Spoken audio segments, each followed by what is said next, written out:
وأصحابه وذرياته أجمعين أما بعد أشهد أن لا إله إلا الله وأشهد أن محمدا رسول الله وأفوض أمري إلى الله إن الله بصير بالعباد حسبي الله لا إله إلا هو عليه توكلت وهو رب العرش العظيم قال الله تعالى في كتابه الكريم حكاية عن نبي الله موسى عليه السلام رب اشرح لي صدري ويسر لي أمري واحلل عقدة من لساني يفقهوا قولي.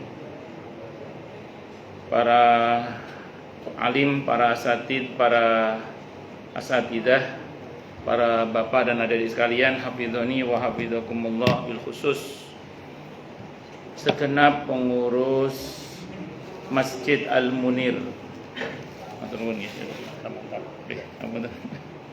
yang semoga pengurusnya dan jamaahnya selalu dalam naungan rahmat, barokah, perlindungan serta bimbingan Allah Subhanahu wa taala. Amin Allahumma amin ya Allah. Dan tentu kita berdoa kepada Allah Subhanahu wa taala, Allahumma inna nas'aluka ilman nafi'a wa rizqan thayyiba wa amalan mutaqabbala wa fatahallahu lana futuhal arifin. Allahumma inna na'udzubika min ilmin la yanfa' wa amalin la yurfa' wa qalbin la yakhsha' wa du'a'i la yusma' wa fatahallahu alaina futuhal arifin. Allahumma ati anfusana taqwaha wa zakkiha anta khairu man zakkaha anta waliyuha wa maulaha. Amin Allahumma amin insyaallah. Masih melanjutkan kajian kita sore ini insyaallah tentang wasiat. Tapi seperti biasa kita doakan ya, semoga perusahaan RPA ini diberkahi oleh Allah Subhanahu wa taala. Pemiliknya Bapak Haji Saiful Munir beserta keluarga juga diberkahi oleh Allah Subhanahu wa taala. Karyawannya juga semuanya diberkahi oleh Allah Subhanahu wa taala. Amin. Bismillahirrahmanirrahim.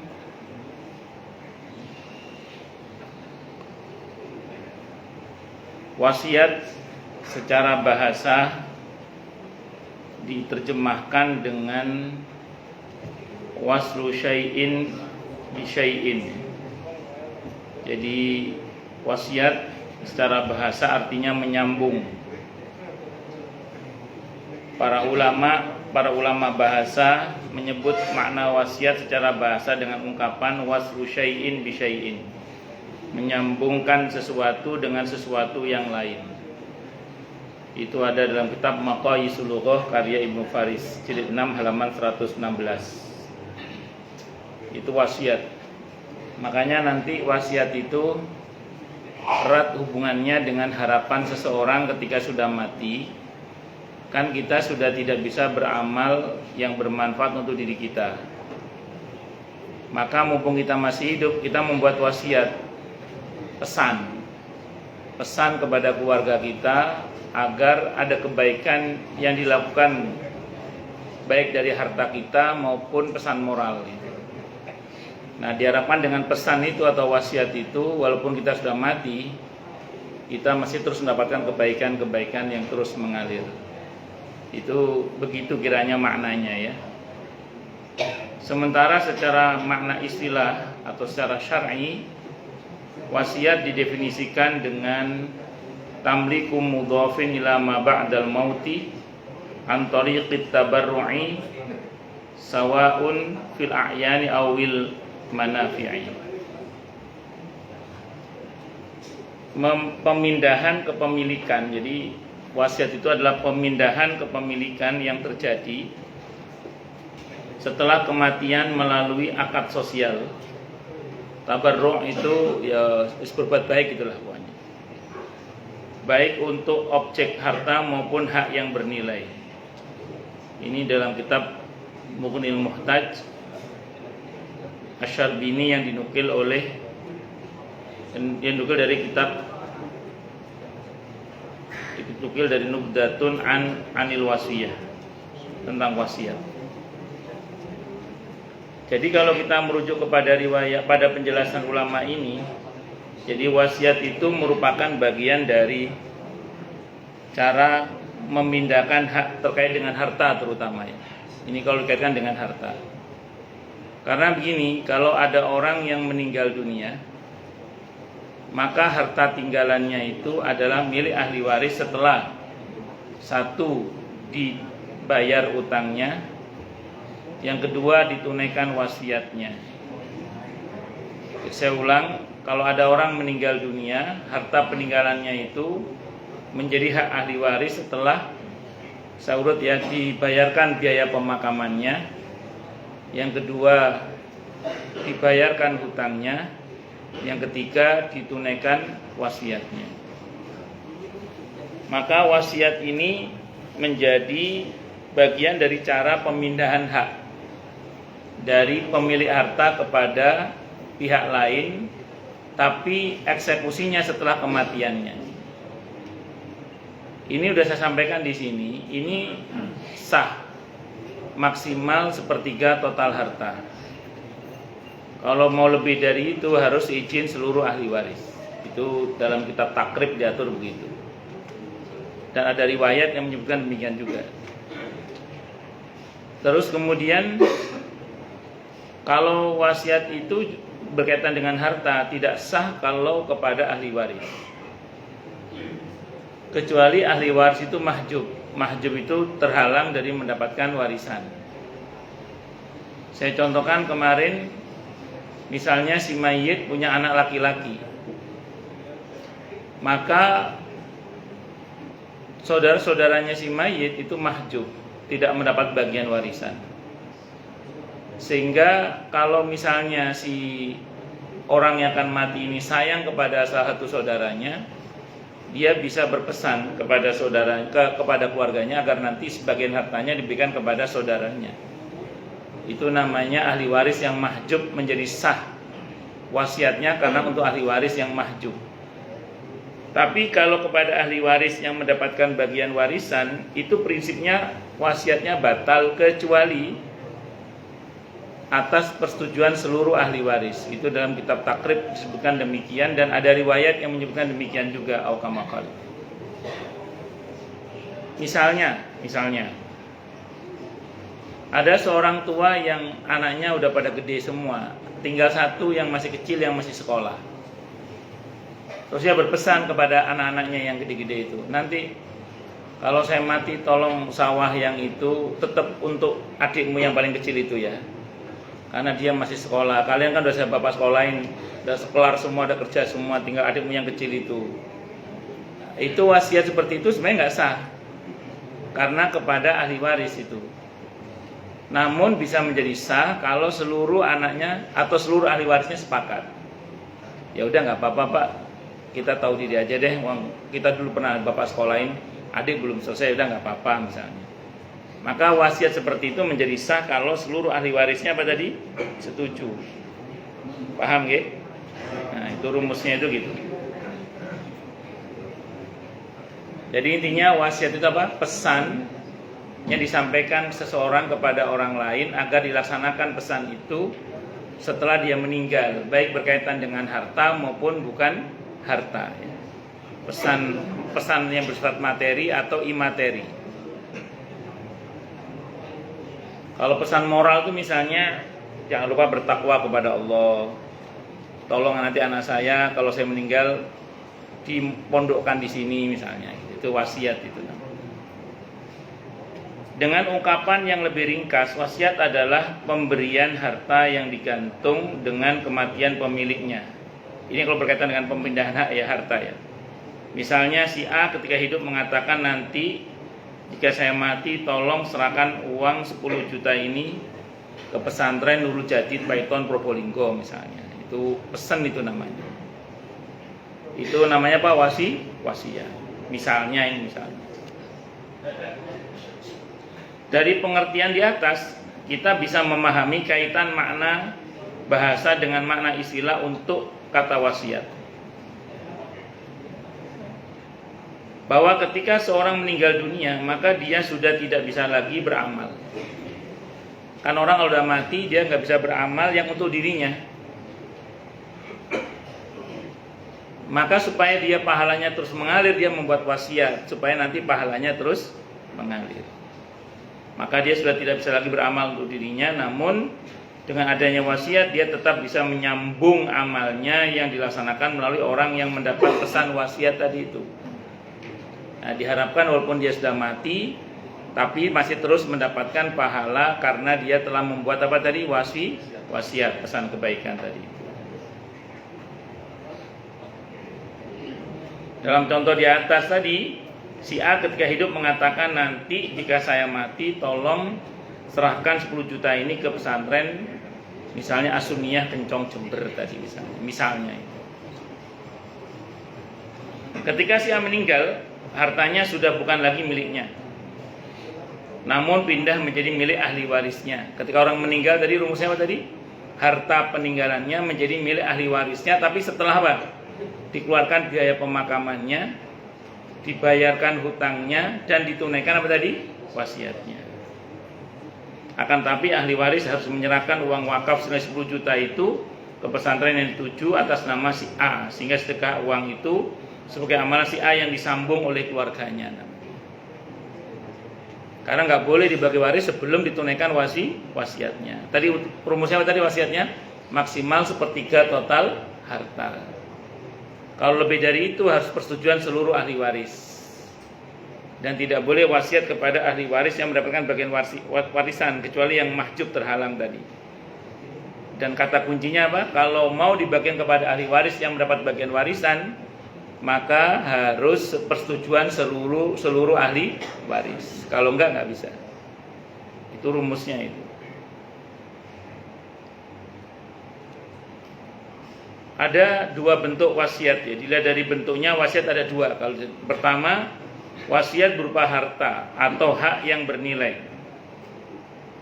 Contoh yang bernilai misalnya hak cipta atau royalti sebuah karya ya. Hak bernilai ini bisa diwasiatkan karena hakikatnya termasuk harta.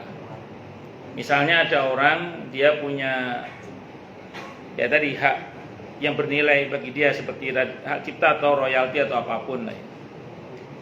Terus dia bilang kepada keluarganya, nanti tolong royalti saya atau hak cipta saya semuanya diarahkan untuk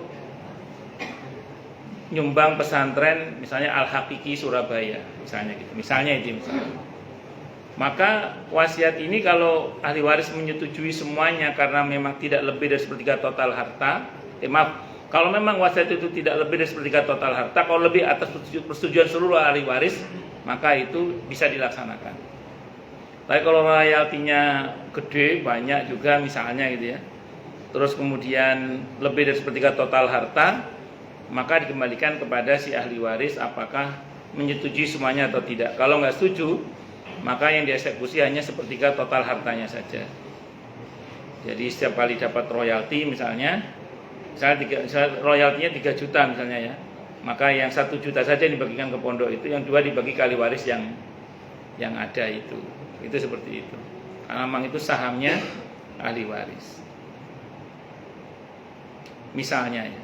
Tapi kalau model-model begitu sih relakan saja. Kalau memang itu untuk kebaikan orang tua kita di akhirat. Nggih. Wasiat berupa pesan moral. Wasiat ini objeknya bukan harta, namun tugas yang harus dilakukan pasca kematian pemberi wasiat. Misalnya berwasiat agar anaknya yang masih bayi disekolahkan di tempat A, atau putrinya yang belum menikah agar dinikahkan dengan si B. Termasuk pesan agar anaknya belajar agama ke pesantren C, atau jenazahnya ditangani secara syariat dan seterusnya. Itu boleh. Membuat pesan-pesan seperti itu boleh, tidak apa-apa. Dan tapi ingat ya, ini rumus ya. Kalau membuat wasiat itu jangan dengan sengaja membuat wasiat yang menyusahkan ahli waris. Kalau disengaja membuat wasiat yang menyusahkan ahli waris, yang membuat wasiat itu berdosa. Dan ahli waris kalau merasa tidak sanggup ya tidak wajib melaksanakan, karena prinsipnya la yukallifullahu nafsan illa wus'aha.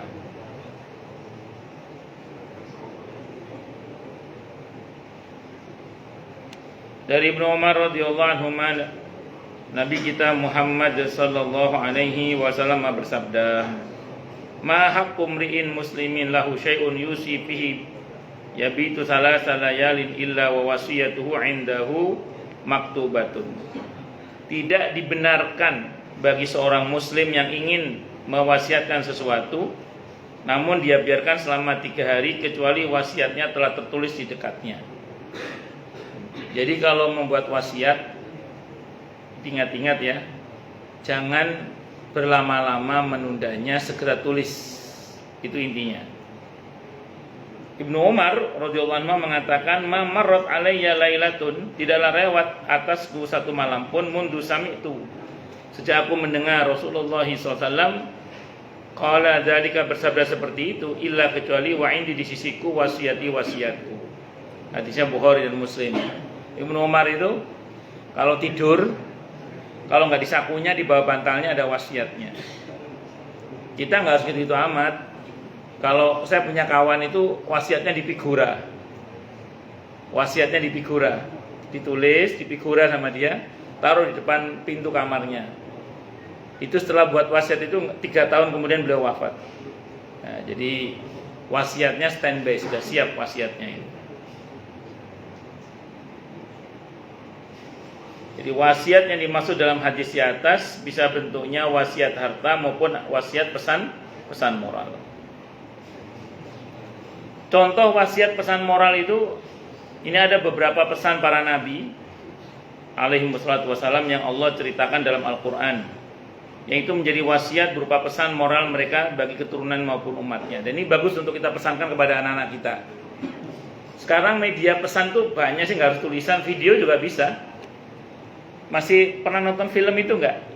Ada seorang ayah atau seorang ibu yang dia sakit, yang kata dokter dia akan mati itulah. Terus dia bikin surat itu, Yang ini bikin surat ceritanya. Bikin surat setiap hari ulang tahun anaknya. Ini terlepas dari setuju atau tidak setuju, tapi ini saya cerita aja. Setiap ulang tahun anaknya itu dia buatkan amplop sampai kira-kira anaknya usia dewasa, dan di dalam amplop itu banyak pesan-pesan dari ibunya. Nanti setiap usianya tambah setahun, anak itu buka surat dari ibunya. Sampai, dan itu ada pesan-pesan di situ itu.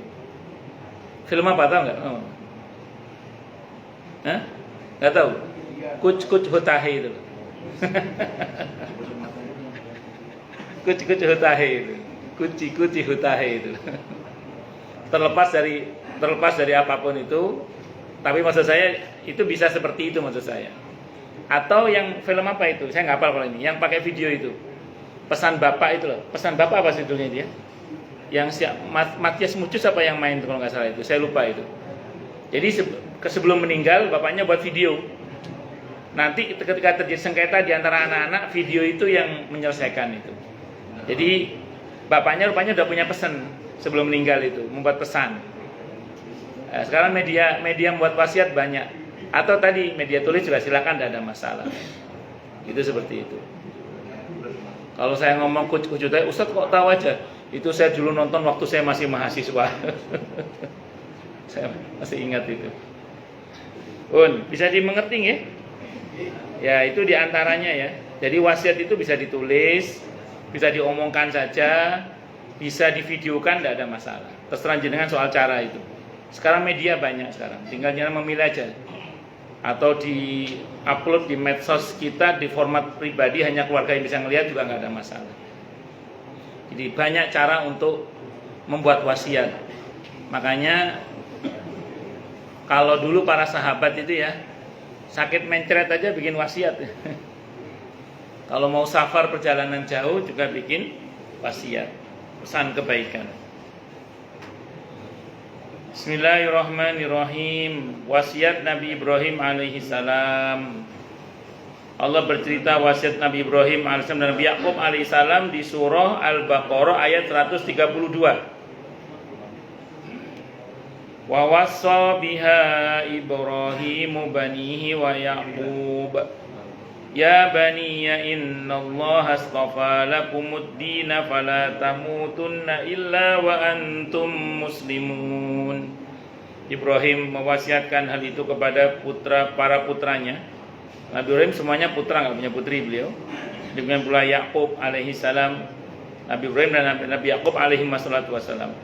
Wahai putra-putraku, sesungguhnya Allah telah memilihkan agama untuk kalian.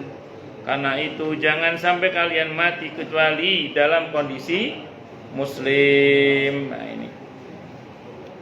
Saya punya jamaah pesan ke anak-anaknya, jangan sampai murtad keluar dari Islam. Kalau sampai murtad berarti dia tidak punya hak atas harta saya, dia bilang gitu. Jadi jangan sampai murtad keluar dari Islam. Siapapun yang murtad tidak punya hak atas harta saya. Itu pesan jamaah saya ke anak-anaknya. Boleh ya, mirip pesan ini kan. Pokoknya jangan sampai mati kecuali dalam keadaan sebagai seorang yang beragama Islam. Wasiat Nabi Yakub alaihissalam secara khusus untuk putra-putranya, Allah berfirman di surah Al-Baqarah 133. Am kuntum syuhada'a id hadara Yaqubal maut id qala li banihi ma ta'buduna min ba'di qalu na'budu ilahaka wa ilaha abaika Ibrahim wa Ismail wa ishaqa ilaha wahida wa nahnu lahu muslimun. Adakah kamu hadir ketika Yakub kedatangan tanda-tanda maut? Ketika ia berkata kepada anak-anaknya, apa yang kamu sembah sepeninggalku? Mereka menjawab, kami akan menyembah Tuhanmu dan Tuhan nenek moyangmu Ibrahim, Ismail dan Ishak, yaitu Tuhan yang Maha Esa, dan kami hanya tunduk patuh kepadanya. Al-Baqarah 133. Ayat ini menunjukkan bahwa Nabi Yakub juga berpesan kepada anak-anaknya, pokoknya jangan sampai mati kecuali dalam keadaan menyembah hanya kepada Allah. Nabi Yakub menjelang mati pesan ke anaknya, Jom, nanti kalau bapak mati kamu nyembah siapa? Nyembah Allah, intinya gitu. Nah, itu karena diantara kekhawatiran orang tua itu kalau sampai anaknya murtad keluar dari Islam, naudzubillah min syarri dzalik. Ada apa enggak begitu? Ada. Bahkan mungkin di antara keluarga para ulama, bahkan di antara warga para kiai, para ustadz mungkin terjadi. Naudzubillah min syarri dzalik. Makanya kita tidak boleh meremehkan doa Rabbana la tuzigh qulubana ba'da idh hadaitana wa hab lana min ladunka rahmah innaka antal wahhab. Itu penting. Ya muqallibal qulub tsabbit qulubana ala dinik, itu penting. Jangan hanya qalbi, qulubana. Anak-anak kita perlu kita doakan juga. Rojo kita doakan Rabbana hab lana min azwajina wa dzurriyyatina qurrata a'yun waj'alna lil muttaqina imama. Itu penting kita doakan. Karena yang berkuasa membolak-balikan hati itu Allah. Bahkan tren zaman sekarang banyak anak-anak muda yang diam-diam jadi ateis, nggak berani ngomong sama orang tuanya karena takut nanti begitu orang tuanya mati dia jadi ateis betulan. Kalau sekarang masih sembunyi-sembunyi, dia jadi ateis di belakang orang tuanya, depan orang tuanya dia seolah-olah taat beribadah. Nah, kita jangan sampai punya anak yang seperti itu. Makanya anak-anak kita di samping kita ajari, kita doakan. Di antara doanya apa tadi? Ya muqallibal qulub tsabbit qalbi ala dini. Kalau kita sendiri, kalau kita ingin mendoakan keluarga kita, sabbit qulubana ala dinik. Atau yang langsung pakai kami itu ada di surah Ali Imran ayat 8 itu. Rabbana la tuzigh qulubana ba'da idh hadaitana wa hab lana min ladunka rahmah innaka antal wahhab. Atau doakan anak kita dengan doa yang semua kita tahu insyaallah, Rabbana hab lana min azwajina wa dzurriyyatina qurrata a'yun waj'alna lil muttaqina imama. Mungkin ada yang ngomong, "Walau Ustaz, kita belum punya istri aja belum punya, masa doa begitu?" Justru berdoa yang begitu supaya nanti dapat istrinya gampang insyaallah. Nonton ya. Jadi walaupun jenengan belum punya istri, doa dengan doa itu mudah-mudahan dapat istrinya gampang. Nanti soalnya kan bagaimana punya anak kalau nggak punya istri secara sunatullah kan gitu. Makanya nanti akan diberi istri yang dimudahkan untuk dapat istri insya Allah. Terus wasiat Nabi kita Muhammad sallallahu alaihi wasallam. Sahabat Jabir radhiyallahu an menceritakan, aku mendengar Nabi kita Muhammad sallallahu alaihi wasallam berwasiat 3 hari sebelum beliau wafat. Pesannya Nabi apa? Wasiat Nabi, la yamutanna ahadukum illa wa huwa yuhsinu dhanna billah illa wa huwa yuhsinu billahi dhanna. La yamutanna, sungguh janganlah mati siapa ahadukum, salah seorang di antara kalian, illa kecuali wahwa dia yuhsinu memperbaiki billahi pada Allah adzanna persangkaannya. Hadis riwayat Ahmad dan hadisnya riwayat Muslim. Nah, jadi hadis ini menerangkan apa? Wasiat Nabi kepada para sahabat ketika itu beliau 3 hari sebelum wafat. Disampaikan apa pesannya? Sungguh janganlah kalian mati kecuali dalam keadaan berbaik sangka kepada Allah Subhanahu wa taala. Orang itu ada khauf, ada roja, ada rasa takut kepada Allah, ada rasa harap kepada Allah. Itu seperti 2 sayap. Rasa takut dan rasa harap kepada Allah itu seperti 2 sayap, seperti gas dan rem pada kendaraan. Cuman kalau sedang merasa dekat dengan kematian, kata Qadhi Iyad, kata Fudail bin Iyad radhiyallahu anhu, beliau mengatakan, hendaklah yang diperbesar adalah harapannya. Nah, harapan itu identik dengan husnudzon, baik sangka kepada Allah itu. Makanya jangan justru memperbesar khauf, rasa takut kepada Allah saat menjelang mati. Kalau kita merasa sudah dekat dengan kematian, yang kita perbesar adalah harapan kepada Allah. Ya, dalam keseharian harus ada dua-duanya sih, rasa harap kepada Allah dan rasa takut kepada Allah. Diharapkan dengan 2 rasa itu menjadi seperti 2 sayap kita terbang menuju kepada Allah, seperti kendaraan mobil yang ada gasnya dan ada remnya sekaligus. Itu seperti itu. Terus wasiat Nabi Abu Musa radhiyallahu an kepada keluarganya menjelang wafatnya. Abu Musa al-Asy'ari radhiyallahu an berpesan kepada keluarganya, ana bariun mimman bari'a minhu Rasulullah sallallahu alaihi wasallam. Inna Rasulullah sallallahu alaihi wasallam bari'a minas saliqati wal haliqati wasyaqati. Saya berlepas diri, enggak mau tanggung jawab, enggak ikut-ikut dari orang yang dimana Nabi sallallahu alaihi wasallam berlepas diri darinya. Nabi itu kata beliau berlepas diri dari orang yang teriak-teriak, meraung-raung, menggundul rambut dan yang merobek-robek baju karena ditinggal mati keluarganya. Tenang yang gundul, enggak usah khawatir, ini yang saya terangkan ini. Hadis riwayat Bukhari. Maksudnya Abu Musa al-Asy'ari berpesan pada keluarganya, "Cung, nanti kalau aku mati," kira-kira gitu ya. Jangan meratap, itu maksudnya.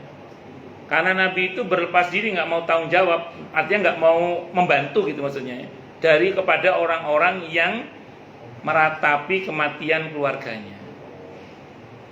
Abu Musa al-Asy'ari pesan jangan meratap loh ya. Meratap itu intinya satu, tidak rela dengan keputusan Allah, itu meratap namanya. Ekspresinya macam-macam. Kalau orang dulu itu ada yang jambak-jambak rambut, tadi menggundul rambut tadi itu, jambak-jambak rambut, merobek-merobek saku, baju maksudnya, guling-guling kalau dulu orang itu. Tapi intinya satu, tidak ridho dengan takdir Allah. Nah, itu Abu Musa al-Asy'ari pesan pada keluarganya. Nanti kalau saya mati jangan ada yang meratap loh ya. Karena aku tidak mau bertanggung jawab atau enggak mau membantu orang yang tidak mau yang meratapi keluarganya yang mati tadi itu. Itu seperti itu. Jadi ini pesan seperti tadi Abu Musa al-Asy'ari itu jadikan wasiat ya, karena ada sebuah sabda Nabi kita Muhammad SAW yang mengatakan, innal mayyita yu'adzabu bi bukai ahlihi alaihi. Jadi sesungguhnya mayit itu akan disiksa disebabkan tangisan keluarganya. Hadisnya muttafaqun alaih Bukhari Muslim. Tapi tangisan yang dimaksud adalah ratapan dengan catatan. Ini syarahnya para ulama mensyarah hadis ini mengatakan dengan catatan kalau yang bersangkutan mewasiatkan agar kalau mati nanti ditangisi atau diratapi, itu diadab nanti. Tapi kalau dia sudah berpesan jangan diratapi saya, nangis boleh tapi jangan meratap. Maka kalau pesannya begitu kok keluarganya masih meratap, si mayit tidak akan diadab. Dan yang kedua, kalau itu merupakan kebiasaan si mayit yang dicontohkan kepada keluarganya, sehingga ketika dia mati anak-anaknya nyontoh kebiasaan dia, nah itu akan diadab dia.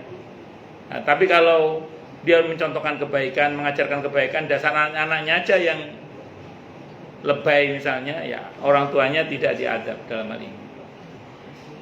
Nah itu ya, jadi makanya pesankan kepada keluarga, nanti misalnya kalau merasa dekat dengan kematian ya pesan kepada keluarga, nanti kalau bapak mati, nangis boleh tapi meratap jangan. Fokus mendoakan, jangan sampai tidak ridho dengan takdir Allah. Semua kita ada jatah meninggalnya, ada jatah tinggal dan meninggalnya. Allahu Akbar. Saya kira ini yang bisa saya sampaikan, semoga bermanfaat. Silakan sambil nunggu maghrib yang mau tanya, protes, marah, monggo Pak. Ya, Assalamualaikum Ustaz. Waalaikumsalam warahmatullahi wabarakatuh. Ya, mengenai orang yang mualaf. Kenapa? Dia itu mualaf masuk Islam, akan tetapi orang tuanya sampai meninggal itu tidak masuk Islam. Nah, yang mualaf tersebut berpesan, saya bersedekah, amal pahalanya saya berikan kepada orang tua. Itu gimana Ustaz? Mohon penjelasan. Pada orang tuanya bukan muslim. Baik. Secara umum amal si anak untuk orang tua yang sudah meninggal itu pahalanya tidak sampai kepada orang tuanya karena beda frekuensi. Karena orang yang kafir itu dia hanya dibalas kebaikannya di dunia saja. Di akhirat dia tidak dibalas lagi. Sehingga dia tidak mendapatkan kebaikan dari anaknya itu peninggal yang bersangkutan orang tuanya itu. Karena untuk orang kafir itu balasan kebaikan hanya di dunia saja, di akhirat nggak dapat. Sehingga saya ulang, yang bersangkutan amalnya, pahalanya ya nggak sampai ke orang tuanya. Tapi insya Allah karena dia yang bersedekah, dia tetap dapat bagian pahala sedekahnya dia itu sendiri. Karena dia sudah menjadi muslim. Biasanya yang begini-gini berkaitan dengan perasaan biasanya. Ya. Saya sering sampaikan kalau ada Anda diuji oleh Allah punya orang tua sampai meninggal dalam keadaan kafir misalnya, maka bisa berbakti tetap sama orang tua, tetap dapat pahala berbakti pada orang tua dengan cara berbuat baik kepada orang-orang dekatnya. Orang-orang dekatnya orang tua itu bisa, itu Anda tetap dapat pahala berbakti, nyambung hubungan dengan teman-teman baiknya orang tua kita. Itu kita yang dapat pahala, tapi orang tua mohon maaf kalau sudah mati, kalau orang kafir nggak dapat pahala kebaikan lagi sudah. Mereka tidak dibalas. Jadi makanya orang kafir itu kebaikannya hanya dibalas di dunia saja. Untuk di akhirat tidak. Itu yang kita yakini ya. Wallahu a'lam bishawab. Saya pernah pas ngomong kayak gini, itu ada yang ngomong gini ke saya. Berarti kasihan dong Ustaz ya orang-orang di luar Islam yang baik-baik itu, mereka nggak dibalas di akhirat karena mereka masuk neraka. Saya bilang dalam keyakinan mereka kita ini muslim masuk neraka atau masuk surga? Iya sih, dalam keyakinan mereka kita masuk neraka juga. Ya wis, sama-sama punya keyakinan nanti kan. Ya itu keyakinan kita begitu.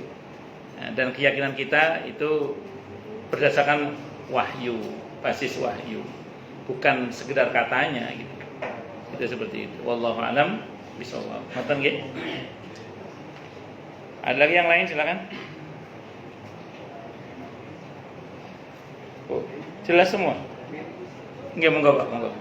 Kalau ini kan kalau berwasiat nanti pahalanya langsung ke yang bapak. Tapi kalau tidak berwasiat, tapi kemudian ahli warisnya ini tadi mewakafkan sesuatu dengan niat yang meninggal. Bagus.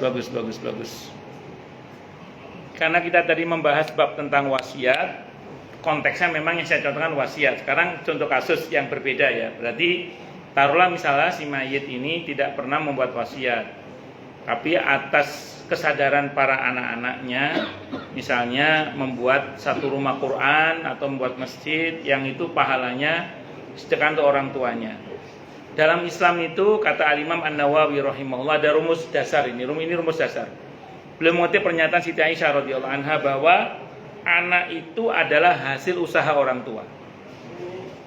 Sehingga diotomatiskan, kata Imam Nawawi, semua kebaikan anak itu orang tua dapat, termasuk ketika anak membuat masjid, musola, majelis taklim atau apapun. Apalagi dihadiahkan ke orang tuanya, memang pahalanya itu lebih sampai lagi. Tanpa ngomong saja sampai, apalagi diniatkan. Dan di masa Nabi dua-duanya ada. Yang diniatkan ada, yang nggak diniatkan juga ada. Dan dua-duanya nggak usah khawatir sampai. Terlebih kalau diniatkan, itu dulu nggih. Tapi menarik tambahan Imam Nawawi, tapi tidak serta-merta kalau anak berbuat yang tidak baik, orang tua lantas dapat dosanya, tidak serta-merta. Kenapa demikian? Jawabannya sederhana saja. Karena orang tua umumnya punya niat agar semua anaknya jadi anak yang baik. Nah, sementara kata Nabi dalam hadis muttafaqun alaih Bukhari Muslim, wa innama likulli imri'in ma nawa. Setiap orang itu hanya mendapatkan apa yang dia niatkan. Nah, saya ulang, setiap orang hanya mendapatkan apa yang dia niatkan. Sehingga anak itu kalau berbuat yang enggak baik, orang tua tidak mendapatkan dosanya secara otomatis, karena setiap orang tua hanya mendapatkan apa yang dia niatkan, yaitu anaknya agar jadi anak yang baik. Kecuali, ada kecualinya, kalau perbuatan anak yang enggak baik itu ada andil orang tuanya. Orang tuanya yang ngajari, orang tuanya yang mencontohkan, orang tuanya yang nyuruh misalnya, itu baru. Ngaten nggih? Wallahu a'lam bishawab. Kalau tanya apakah beda Ustaz kalau kebaikan anak atas wasiat orang tua dengan tidak ada wasiat orang tua? Jawabannya pasti beda. Karena atas perintah dengan tidak atas perintah itu berbeda. Karena paling enggak kita sudah dapat pahala amar ma'ruf, Pak. Kalau wasiat kan berarti kan ada perintah, ada amar ma'ruf di situ. Ada poin pahala itu yang mungkin enggak didapat kalau kita tidak pernah membuat wasiat. Wallahu a'lam bishawab. Ngoten nggih? Monggo Pak Haji Wawan. Assalamualaikum warahmatullahi wabarakatuh. Waalaikumsalam warahmatullahi wabarakatuh. Berkaitan dengan hukum waris, Ustaz. Nggih. Ini mungkin ada di satu daerah tertentu ya, Ustaz. Nggih. Jadi kalau orang tuanya meninggal itu, ini wilayah Padang lah ya. Jadi waris gue jadi ke Anak perempuan. yang paling tua. Nah, ini menyikapi terkait dengan, kan kalau hukum waris kan ada pembagian saja antara waris bagi satu permasalahannya seperti apa, Ustaz? Bagus. Karena antara adat dan Betul. Saya pernah diundang oleh keluarga Minang kayak gitu. Keluarga Minang, ada orang tuanya meninggal dunia, saya diminta mempresentasi masalah waris Islam. Nanti dari keluarga presentasi waris adat. Saya sampaikan dalam Islam begini. Terus bagaimana seharusnya dalam Islam? Dimana kalau kita mentaati masalah waris, kan janji Allah pahalanya adalah surga, tapi kalau tidak ancamannya neraka dan adab yang dihinakan. Dihinakan lah itu. Adabnya dalam itu dihinakan. Nah, udah selesai clear. Terus tiba-tiba dari pihak keluarga dia nanya, terus gimana Ustadz? Kita mau pakai waris adat atau waris Islam? Kata saya dari tadi saya ngomong ini untuk apa? Saya bilang tetap gunakan waris Islam. Caranya gini penyelesaiannya, taati dulu perintah Allah ini. Perintah Allah berkaitan pembagian waris dalam satu, taati dulu itu. Rapat ahli waris. Bahwa kalau ada anak laki-laki berarti anak mendapatkan sisa, perempuan laki-laki 2 kali bagian anak perempuan. Serahkan itu dulu. Pastikan dulu sahamnya itu dulu. Ibu atau istri dari si mayit dapat 1/8 misalnya. Kalau ada orang tua masing-masing bapak ibu 1/6. Jelaskan bagian-bagiannya itu. Setelah selesai clear ya, sahamnya jelas ya, masing-masing dapat bagian sekian persen. Jelas. Begitu udah jelas, diterima semua ya, diterima. Karena itu merupakan ketetapan dari Allah. Terus ketok palu kalau bahasa kita ya. Oke, sekarang rapat lagi kita buka. Rapat apa ini? Rapat komisaris. Pertama tadi rapat ahli waris, sekarang rapat komisaris, pemilik saham-saham itu. Dirapatkan orang tua, misalnya ibu misalnya ngomong. Nah, ini kan di adat kita kan ada tradisi. Perempuan mendapat bagian bla bla bla. Kira-kira kaum lelakinya rela nggak ini bagiannya diserahkan kepada anak perempuannya? Kalau yang rela, serahkan. Tapi yang nggak rela tidak perlu dipaksa.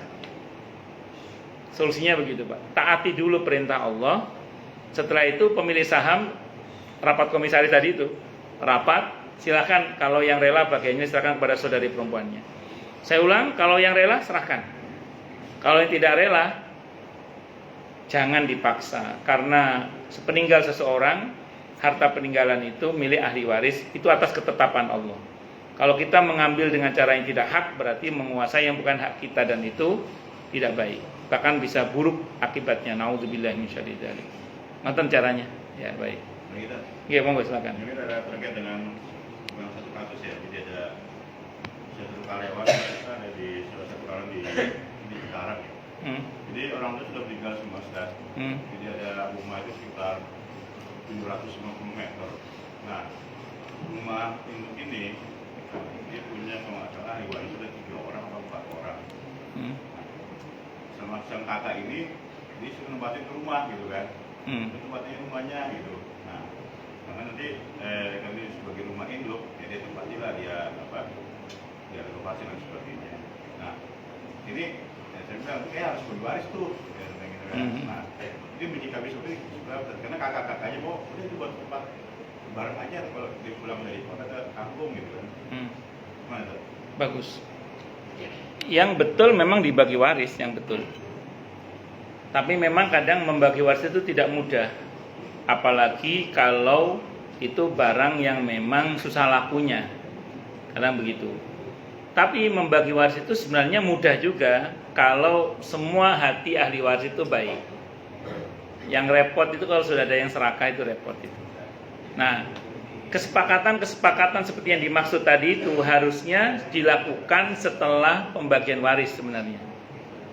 Jadi yang betul, begitu orang tua meninggal, kumpul keluarga, diinventarisasi mana harta orang tua yang masih murni harta orang tua ya, yang meninggal itu maksudnya.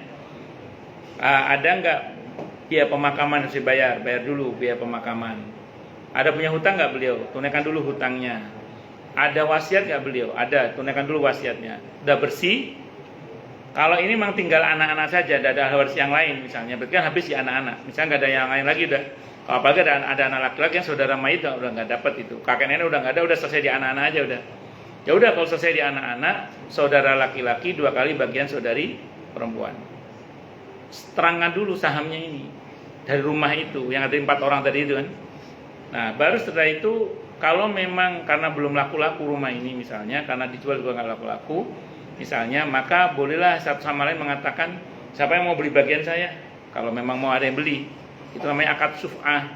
Kenapa? Karena masih dalam satu sertifikat ceritanya, belum dipecah sertifikatnya.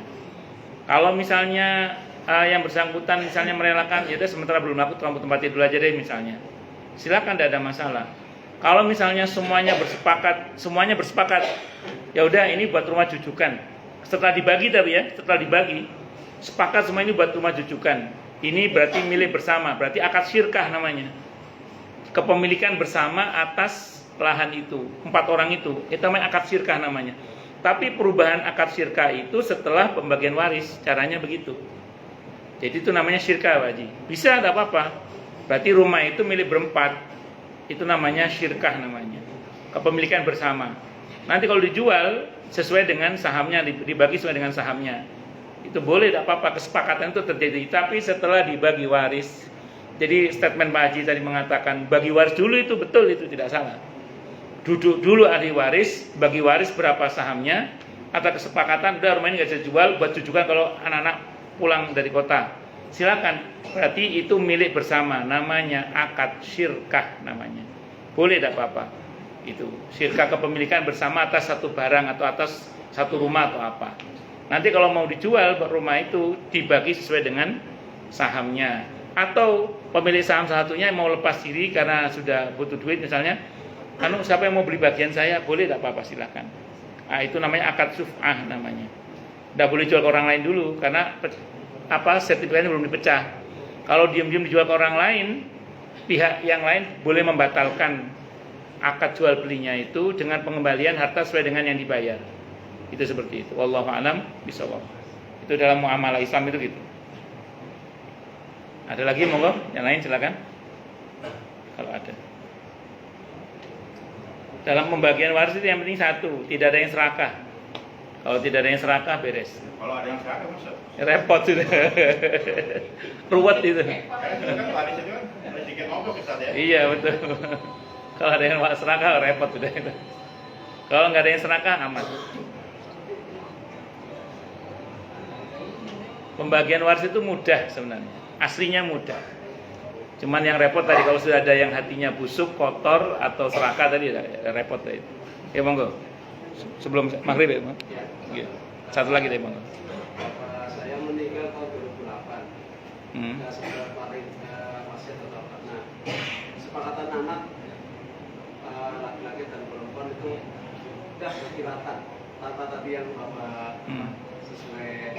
Tapi langsung sebagai laki-laki itu udah nggak apa-apa berkilatan itu boleh nggak sih? Kalau tiba-tiba begitu, sependek yang saya pahami tidak benar. Yang benar adalah diberitahukan dulu masing-masing haknya, baru kemudian ditanyakan kepada pihak yang punya kelebihan dalam hak, boleh mau nggak? Itu tertibnya itu gitu, Mas. Saya teringat ada seorang bunyai ya, ketika beliau hendak membagi waris kepada anak-anaknya, beliau mengatakan, "Iki bapakmu wis mati, bapakmu wis sedo. Kamu sudah ngaji semua kan?" Kata ibunya gitu, yang mana keluarga kiai emang ya. "Kamu udah ngaji semua kan? Seperti yang kamu ketahui bahwa pembagian waris adalah bagianku 1/8, bagianmu kan sisa. Anak laki-laki 2 kali bagian anak perempuan." Wes paham ya? Paham. Udah terima. Kira-kira rela nggak kalau misalnya bagian anak perempuan kamu tambahi sehingga mendapat bagian yang sama? Nggih. Nah, oke. Terus kira-kira kalau semua harta bapakmu ini diinfakkan di jalan Allah, kira-kira kalian semua rela apa enggak? Nggih, jauh akhirnya. Akhirnya gitu. Jadi tertibnya gitu. Mentaati dulu perintah Allah itu. Taati dulu perintah Allah, pembagian sesuai dengan haknya. Begitu semua sepakat, silahkan enggak apa-apa. Nah, udah terlanjur saat gimana? Kalau jenengan sih aman karena anak laki-laki ya, aman. Saudari perempuan jenengan yang kasihan takutnya ngambil hak jenengan yang dengan cara akad yang tidak benar itu. Jadi akan ada baiknya kalau seandainya saatnya berkesempatan kumpul lagi keluarga, dulu kita salah. Jadi kita mulai dari awal lagi aja ya, bahwa bagian anak laki-laki itu 2 kali bagian perempuan. Nah, saya secara pribadi sudah merelakan bagian saya diambil oleh adik perempuan sehingga kita mendapat bagian yang rata. Nah, itu baru selesai dah kalau gitu. Kalau bisa, kalau sekarang sih jenengan aman sebagai anak laki-laki karena anak laki-laki memang dapat bagian lebih banyak kan. Tapi kenyataannya dapat bagian lebih sedikit karena diambil oleh perempuan. Yang kasihan perempuan ini karena akadnya kan tidak dimulai, tidak tertib dari awal itu. Ngerinya cacat pada akad ngerinya. Nah, kan dalam masalah muamalah itu kadang ada cacat pada akad itu. Nah, kalau cacat pada akad itu masih bisa diperbaiki insya Allah. Tapi kalau sudah memang cacat pada pada perbuatannya itu beda bab. Misalnya gosok, nyolong atau ngambil itu bukan cacat pada akad, itu memang batil, itu nggak bener itu seperti itu. Wallahu a'lam bishawab. Ngoten nggih. Kita tutup dengan hamdalah. Alhamdulillahirabbil alamin. Semoga kajian kita bisa bermanfaat, mubarakah fid dini wa dunya wal akhirah untuk kita, keluarga kita dan seluruh umat Islam semuanya. Dan mudah-mudahan kita semua dijadikan oleh Allah sebagai orang-orang yang sukses dunia akhirat, selamat dunia akhirat, bahagia dunia akhirat, dan dipermudah urusan kita oleh Allah fid dini wa dunya wal akhirah. Semoga Allah limpahkan hidayah selalu untuk kita, semoga Allah tingkatkan selalu hidayah untuk kita, dan semoga Allah berikan hidayah untuk siapapun yang melihat kita. Subhanakallahumma bihamdika asyhadu an la ilaha illa anta astaghfiruka wa atubu ilaik. Sallallahu alaihi Muhammad wa ala alihi wasallam. Saya mohon maaf. Wassalamualaikum warahmatullahi wabarakatuh.